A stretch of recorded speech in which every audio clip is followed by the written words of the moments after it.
Hello, my dear students. Welcome to Parivartan Academy. Myself, Hamlesh Yadav, your chemistry teacher. Today I will discussing about the topic basic chemistry.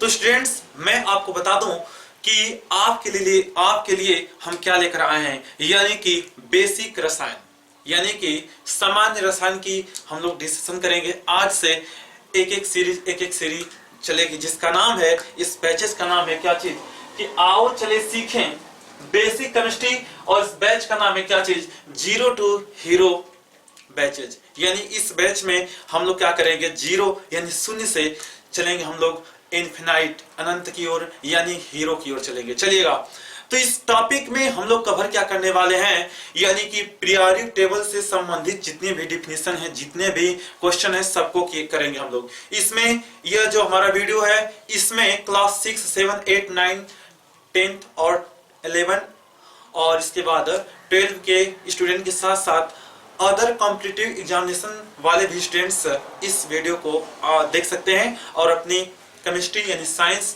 में जो chemistry है उसको बेहतरीन बना सकते हैं।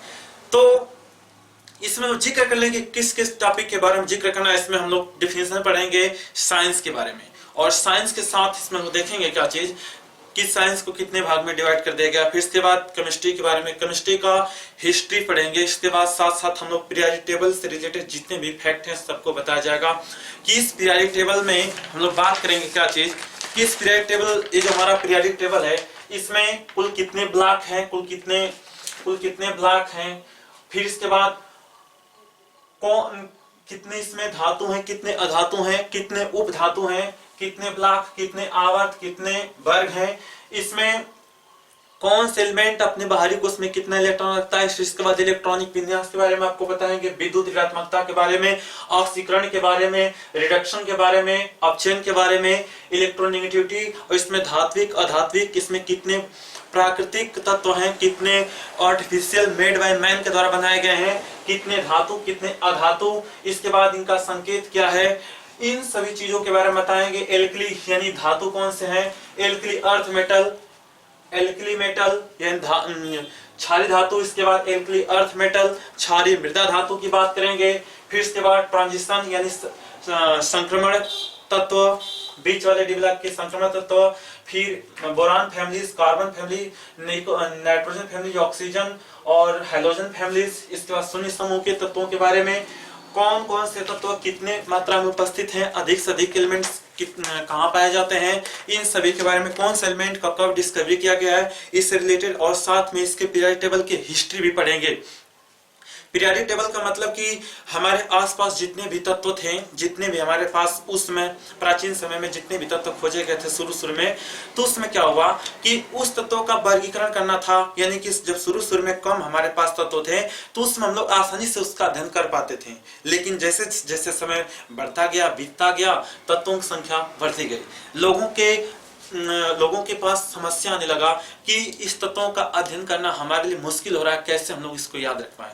तो कुछ लोगों ने सोचा, यानी कि सबसे पहले डोबेराइनर ने, यानी 1829 में यह बात सोची कि इस तत्वों को अगर हम लोग कुछ तत्वों को उनके गुणों के आधार पर अगर रखते हैं, तो 3 तत्वों को अगर किसी एक ही वर्ग में या फिर हम कह सकते हैं किसी एक समान गुण वाले अगर तत्वों को देखें, तो उसमें 3 तत्वों को अगर देखें तो पहले और अंतिम वाले तत्व का जो भार का औसत होता है वह बीच वाले तत्व के भार के बराबर होते हैं। यानी कि ट्रॉयड अपना नियम देते, त्रिक नियम देते, डोबेराइनर ने अपना त्रिक नियम दिया था सर्वप्रथम। इसके बाद तुरंत आते हैं क्या चीज, 1863 में न्यूलैंड का अष्टक नियम यानी ऑक्टेट रूल, जो इंग्लैंड से बिलोंग करते हैं, और इन्होंने आकर बताया क्या चीज, तत्वों को उनके परमाणु भार के आधार पर जब रखा तो उसमें देखा कि प्रत्येक 8वां जो तत्व है वह पहले तत्व के गुण के साथ क्या करता है, समानता प्रकट करता है। जिस प्रकार संगीत के 7 जो सुर होते हैं, उसके बाद जो 8वां स्वर आएगा, यानी पहले स्वर के क्या करेगा, पहले स्वर से समानता प्रकट करेगा। उसी प्रकार हम लोग कह सकते हैं कि न्यूलैंड ने बताया था 1863 में कि प्रत्येक 8वें तत्व पहले तत्व के गुण से समानता प्रकट करता है। जिस प्रकार संगीत के 8वें स्वर पहले स्वर से क्या करते हैं, समानता प्रकट करते हैं। तो ये इंग्लैंड के वैज्ञानिक जिसका नाम है क्या चीज, न्यूलैंड का अष्टक नियम। इसके बाद इसके नियम को फ्लॉप कर दिया गया क्योंकि कैल्शियम के परमाणु क्रमांक 20 तक, यानी कि कैल्शियम के जो परमाणु क्रमांक है 20 वहीं तक इसको मान्य किया गया। वहीं पर इसके बाद क्या हुआ कि जब 1869 में मेंडलीफ ने अपना एक पीरियड टेबल बनाया, साथ में अक्रिय गैसों का खोज किया, तो उसमें क्या हुआ, एक वर्ग बढ़ गया जिसका नाम था शून्य वर्ग। तो उसमें क्या हुआ कि प्रत्येक 8वें तत्व पहले तत्व के साथ गुण का समानता प्रकट नहीं करता था, यानी प्रत्येक 8वें तत्व पहले तत्व से समानता प्रकट नहीं करता था बल्कि 9वां तत्व प्रकट करता था। इसलिए न्यूलैंड के अष्टक नियम को भी क्या कर दिया गया, हटा दिया गया, रिमूव कर दिया गया। इसके बाद आते हैं डी.आई. मेंडलीफ। मेंडलीफ ने 1869 में अपनी एक आवर्त सारणी बनाया और सबसे पहले आवर्त सारणी मेंडलीफ ने बनाया था। उस समय क्या किया था मेंडलीफ ने, तत्वों के परमाणु भार और उनके भौतिक और उनके रासायनिक गुणों के बीच में अध्ययन किया और अध्ययन करके यह बताया कि किसी भी तत्व के भौतिक और रासायनिक जो गुण होते हैं उनके परमाणु भार के आवर्ती फलन होते हैं। लेकिन क्या हुआ, इनके नियम को क्यों फ्लॉप कर दिया गया, क्योंकि इन्होंने जब रूल को, जब सभी एलिमेंट्स को फिट कर दिए अपने पीरियड टेबल में, तो उसमें क्या हुआ कि कुछ ऐसे तत्व थे, उनके जब गुणों के आधार पर रखे तो कुछ ऐसे तत्व थे जिनका परमाणु भार क्या था, कम, जिनका परमाणु भार कम था उसको बाद में रख दिए थे, जिनका परमाणु भार अधिक था उनको पहले रख दिए थे। तो इनके नियम को इसलिए फ्लॉप किया गया क्योंकि यह बताए थे कि तत्वों के परमाणु भार के बढ़ते हुए क्रम में रखने पर बनाए थे, लेकिन गुण के आधार पर जब ये रखे तो क्या हो गया कि कुछ ऐसे तत्व थे जिनका परमाणु क्रमांक अधिक था उनको पहले रख देते थे और कम परमाणु भार वाले तत्व क्या कर देते बाद में रख देते थे। तो डी.आई. मेंडलीफ जब परमाणु भार के आधार पर रखे थे तो हमारे जो पीरियड टेबल है इसमें हाइड्रोजन जो है इसके समस्थानिक थे। समस्थानिक का मतलब हाइड्रोजन का परमाणु क्रमांक 1, हाइड्रोजन का परमाणु क्रमांक 2, हाइड्रोजन का परमाणु क्रमांक 3 होता है, यानी कि प्रोटियम, ड्यूटेरियम, ट्राइटियम। जब एस.जी. मोजले ने 1913 में आया और उसमें पीरियडिक टेबल का क्या कर दिया, उसमें परमाणु क्रमांक का खोज किया, तो उसमें परमाणु क्रमांक का खोज किया तो उसने देखा कि हाइड्रोजन के 3 समस्थानिक हैं, प्रोटियम, ड्यूटेरियम, ट्राइटियम। तो उसने हाइड्रोजन को कहा कि ये जो मेंडलीफ रखे हैं इस स्थान पे, यहाँ पे नहीं हो सकता, इसको कहाँ फिट करेंगे, यानी कि बहुत सी इसमें बातें हैं, इसलिए क्या कर दिया गया, इनके भी पीरियड टेबल को क्या कर दिया गया, हटाया गया। इसके बाद एस.जी. मोजले 1913 में परमाणु क्रमांक का खोज करते हैं और उस समय अपना पीरियड टेबल बनाते हैं, निर्मित करते हैं जो परमाणु क्रमांक के आवर्ती फलन था। ठीक है, तो इसके यानी कि पीरियड टेबल की जो हिस्ट्री है इससे रिलेटेड है डोबराइनर का अतिरिक्त नियम, न्यूलैंड का अष्टक नियम, और इसके बाद हमारा जो आता है डोबराइनर का अतिरिक्त नियम, न्यूलैंड का अष्टक नियम, इसके बाद मेंडलीफ का नियम, इसके बाद एस.जी. मोजले के द्वारा जो बनाया गया जो पीरियड टेबल, इसकी जो हिस्ट्री है इसको हम लोग नेक्स्ट वाले वीडियो में कंटिन्यू करते हैं और इसमें हम लोग आगे देखते हैं कि इसके आगे की कौन सी बात है, यानी कि हम लोग बात करेंगे पीरियडिक टेबल आधुनिक वाला इसमें। ठीक है, तो पहले हम लोग देख लेते हैं क्या चीज, अपनी मेन टॉपिक जिसका नाम है क्या चीज, विज्ञान। ये विज्ञान क्या है, आप लोग पिछली कक्षाओं में पढ़ते हुए आ रहे हैं क्या चीज, विज्ञान। विज्ञान पढ़ते थे क्या चीज कि किसी वस्तु के बारे में सुसंगठित, सुव्यवस्थित, क्रमबद्ध ज्ञान को हम लोग क्या कहते हैं, विज्ञान। बिल्कुल सही, वही डिफिनेशन आज भी चल रहा है, उसी डिफिनेशन में लोग थोड़ा सा चेंज कर देंगे। किसी वस्तु के बारे में सुसंगठित और सुव्यवस्थित क्रमबद्ध ज्ञान को हम लोग क्या कहेंगे, विज्ञान। और एक नया डिफिनेशन बोल रहा है क्या चीज, आवश्यकताओं की जननी को विज्ञान कहते हैं, यानी आवश्यकता जिसकी पड़ जाएगी और आवश्यकताओं के जननी को हम लोग क्या कहते हैं, विज्ञान कहते हैं। यानी कि हमें किसी चीज का अगर जरूरत पड़ रहा है और वह चीज हमारे पास उपलब्ध नहीं है तो उसके बारे में हम लोग अपना माइंड लगाएंगे कि इस कार्य को करने के लिए और कोई दूसरा यंत्र कैसे बनाया जा सकता है। वही बात है, आवश्यकताओं की जननी को हम लोग क्या कहते हैं, विज्ञान कहते हैं। जैसे मान लेते हैं प्राचीन समय में लोग पैदल दूरी या पैदल यात्रा तय करते थे, चलते थे। मान लेते हैं एक दिन में 100 किलोमीटर नहीं चल पाते थे, कम से कम 40-45 किलोमीटर चलते थे, थक जाते थे। तो उसमें क्या हुआ कि सुबह से लेकर शाम तक चलते चलते 50 किलोमीटर 60 किलोमीटर नहीं चल पाते थे, थक जाते थे लोग।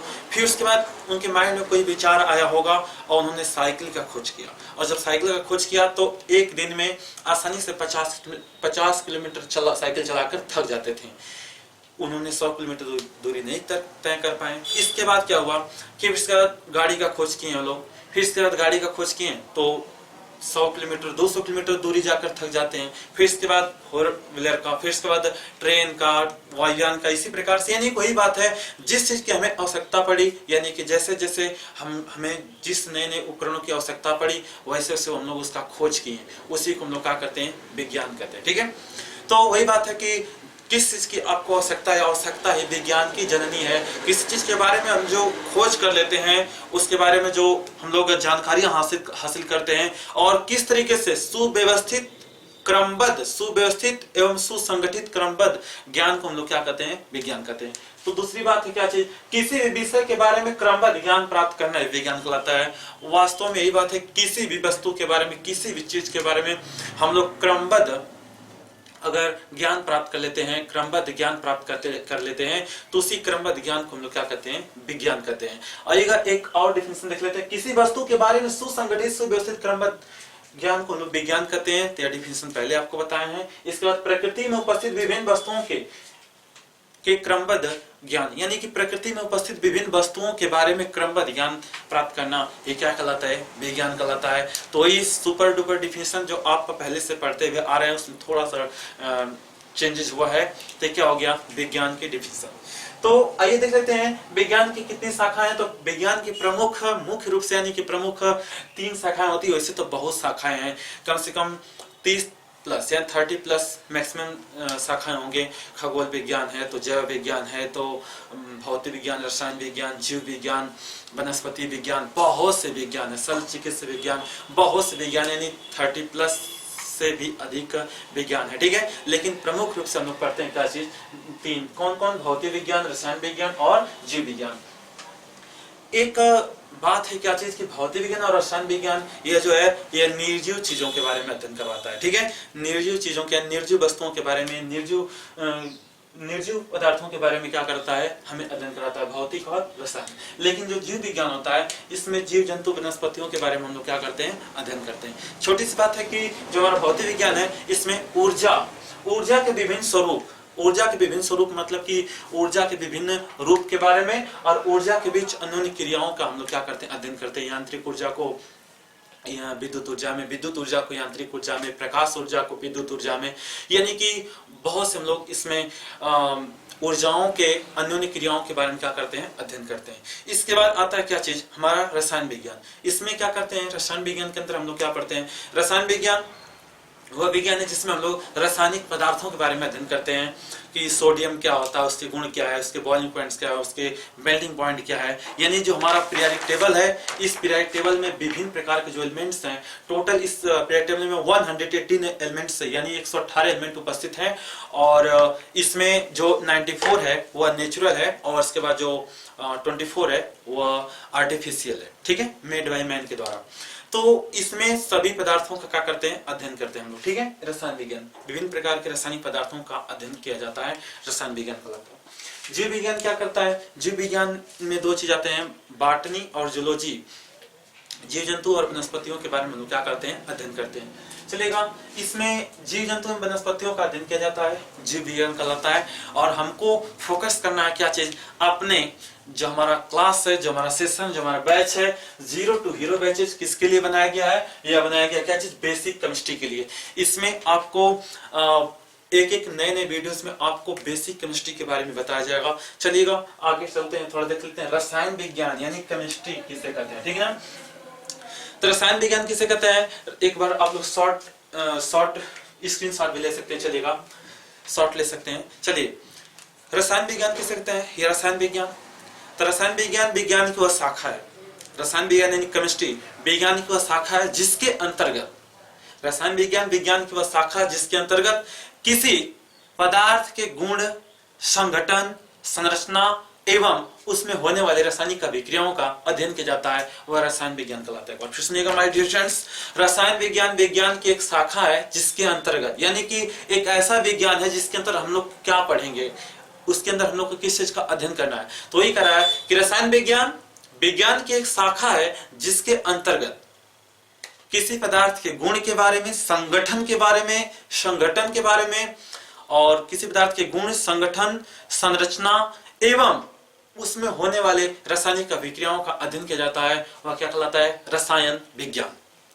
रसायन विज्ञान जो है इसको अंग्रेजी में हम लोग केमिस्ट्री कहते हैं। रसायन विज्ञान को अंग्रेजी में क्या बोलते हैं? केमिस्ट्री बोलते हैं। और यह मिस्र देश का प्राचीन नाम है। क्या चीज बोल रहा है कि रसायन विज्ञान को अंग्रेजी में हम लोग अंग्रेजी में केमिस्ट्री कहते हैं, और केमिस्ट्री शब्द की उत्पत्ति मिस्र देश के पुराना नाम, यानी कि यहाँ बोल रहा है केमिस्ट्री शब्द की उत्पत्ति मिस्र देश के प्राचीन नाम केमिया से हुई है, जिसका अर्थ होता है काला रंग। केमिया का अर्थ होता है क्या चीज? काला रंग। यानी कि केमिस्ट्री शब्द की उत्पत्ति मिस्र देश के प्राचीन नाम से हुआ है, जिसका अर्थ मिस्र देश के प्राचीन नाम केमिया से हुआ है, और केमिया का अर्थ होता है क्या चीज? काली मिट्टी, यानी काला रंग।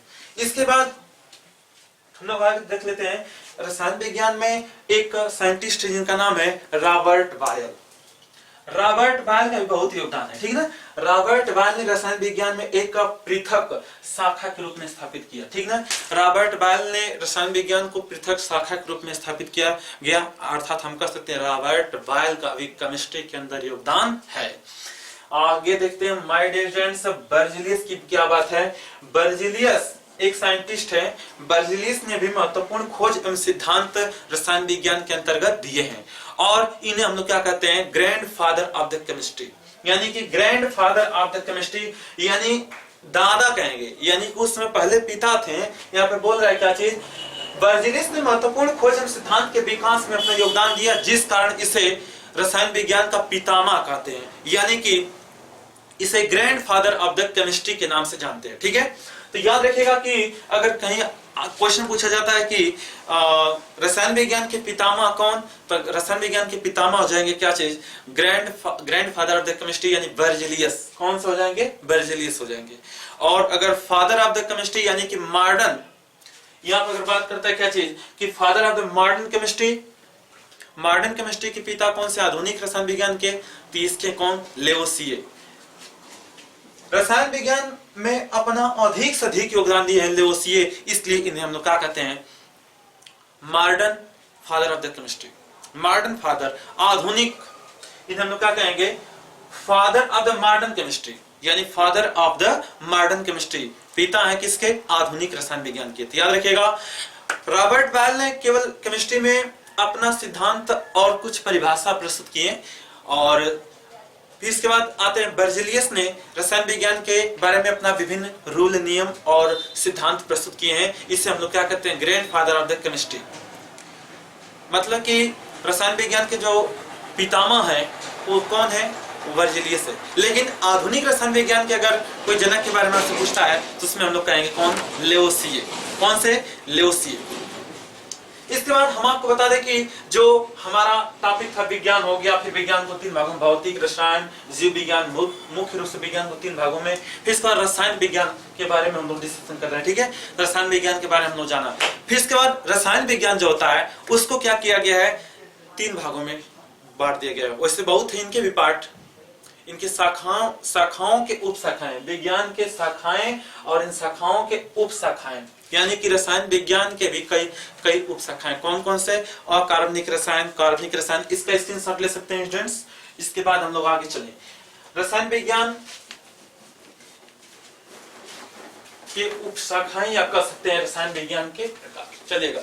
तो रसायन विज्ञान आप लोग जान लीजिएगा, रसायन विज्ञान जो है यानी केमिस्ट्री जो है वह 3 भागों में बांट दिया गया। कौन कौन से? अकार्बनिक। कौन सा? अकार्बनिक रसायन। दूसरा आता है क्या चीज? कार्बनिक रसायन। और तीसरा जो हमारा है उसी से रिलेटेड है, यानी भौतिक रसायन। बहुत जबरदस्त और अच्छा इसमें हम लोग को पढ़ना है क्या चीज। चलिए देखिएगा, अकार्बनिक रसायन को इंग्लिश में हम लोग क्या बोलते हैं? Inorganic chemistry. और इसे ऑर्गेनिक केमिस्ट्री और इसे फिजिकल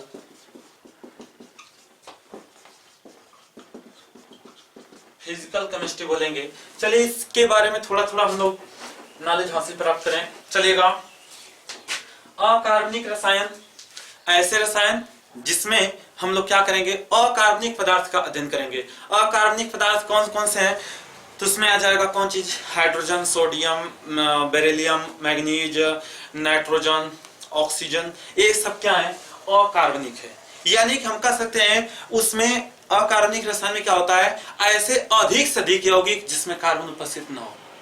हम लोग ऐसे अधिक से अधिक यौगिकों के बारे में अध्ययन करेंगे जिसमें कार्बन उपस्थित न हो। उन यौगिकों के बारे में, कुछ ऐसे यौगिक होते हैं जिसमें कार्बन उपस्थित होते हुए भी अकार्बनिक यौगिक होता है। तो यानी कि हम इसमें क्या करेंगे, अधिक से अधिक अकार्बनिक यौगिकों के बारे में अध्ययन करेंगे। बात होगी NaCl की। अगर NaCl की बात करेंगे तो इसमें कार्बन नहीं है, इसलिए क्या हो गया, अकार्बनिक यौगिक हो गया। ठीक है, आगे दूसरा देखते हैं, कार्बनिक यौगिक ऐसे यौगिक जिसमें मैक्सिमम ऐसे यौगिक, ऐसे अधिक से अधिक यौगिक जिसमें कार्बन आवश्यक रूप में उपस्थित होता है, उसे कार्बनिक यौगिक कहते हैं। ठीक है, मेथेन CH4 मेथेन, C2H6 और इसके बाद CH3 COOH, यानी कि मेथेन मार्स गैस, आडंबर गैस, अग्निनम गैस और सूखे लकड़ियों में यह गैस पाई जाती है और यह जलने में सहायक होती है, बहुत तेज जलती है, दलदली स्थानों में पाई जाती है gases. Methane gas acetic acid, गन्ने के रस में पाई जाती है एस्टिक एसिड, और जिसे हम लोग कह सकते हैं सिरका में पाई जाती है। ठीक है, तो एस्टिक एसिड है। इसके बाद एथेन, यहाँ पर एथेन है। ये सब जो यौगिक हैं कैसे हैं, यह कार्बनिक यौगिक है। कार्बनिक यौगिक, इसमें कार्बनिक यौगिकों के बारे में पढ़ेंगे, इसमें विभिन्न प्रकार के यौगिकों का नामकरण पढ़ेंगे, रासायनिक अभिक्रिया पढ़ेंगे। चलेगा, आगे देख लेते हैं फिजिकल केमिस्ट्री। इसमें क्या करते हैं, इसमें हम लोग क्या करते हैं, विभिन्न प्रकार के सिद्धांत, रूल, नियम, इसमें हम लोग पढ़ते हैं। थ्योरेटिकल होती है, मैक्सिमम क्या होती है, थ्योरेटिकल होते हैं, इसमें हम लोग पढ़ते हैं इस भौतिक केमिस्ट्री में। ठीक है, उष्मा के बारे में, प्रकाश के बारे में कुछ इसमें हम लोग अध्ययन कर लेंगे, उष्मा से रिलेटेड। ठीक है ना, तो आगे चलते हैं, इस टॉपिक को आगे बढ़ाते हैं। ठीक है, तो माय डियर स्टूडेंट्स, हम चाहेंगे इस टॉपिक को आगे बढ़ाने के लिए हम लोग नेक्स्ट सेशन में इस वीडियो को कंटिन्यू करेंगे। तो my dear students, thanks for watching this video. अगर वीडियो आपको पसंद आया हो तो सब्सक्राइब करना ना भूलें और साथ में शेयर भी कीजिएगा, ताकि आपके दोस्तों को भी सीरीज का जीरो टू हीरो क्लास में उनको भी इसको देखने के लिए उन्हें अवसर मिल सके।